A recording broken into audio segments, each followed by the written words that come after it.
السلام عليكم ورحمة الله وبركاته، وأسعد الله مساكم كل خير جميعا. من باب الحفاظ على الشعر وعدم المتاجرة فيه، إحدى المسابقات اللي بتتم الآن،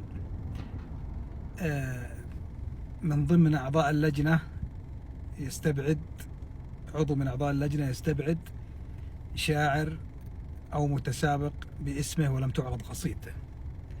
الأمر الآخر أن الراعي لم يوجد إلى الآن، راعي المسابقة.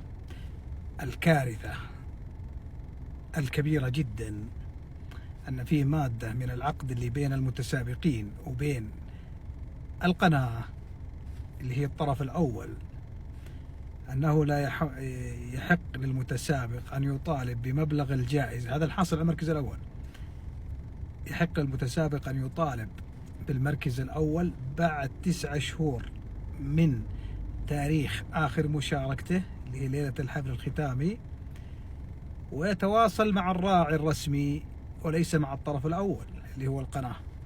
هذا الأمر دعا 90 متقدم من المتسابقين في هذه القناة وهذه المسابقة إلى الانسحاب، مما أجبر القناة أن تستدعي الشعراء اللي كانوا استبعدوهم، يقولوا قصائدكم يعني غير مناسبة، يقولوا قصائدكم اطلع عنها مرة ثانية، تعالوا ارجعوا.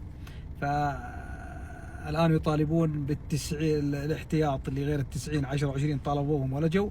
الآن يطالبون من اللي استبعدوا القادمين السابقين. سأكون معكم بالصورة وبالحدث أول بأول، وتقصي الحقائق لوجود مصادر خاصة لي في القناة وقريبة من هذه المسابقة إلى الآن لم تتم إطلاقا.